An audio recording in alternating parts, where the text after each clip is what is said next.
আসসালামু আলাইকুম।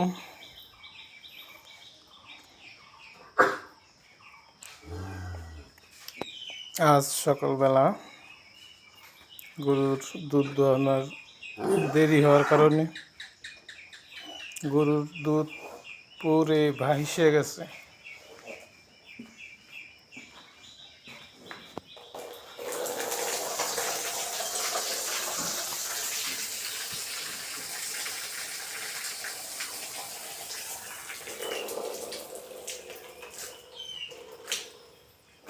এই দুধ পড়ার যদি কোনো চিকিৎসা থাকে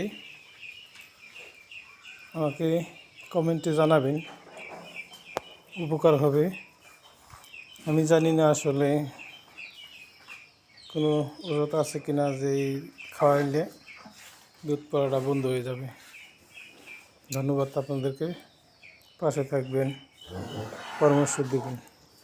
আসসালামু আলাইকুম।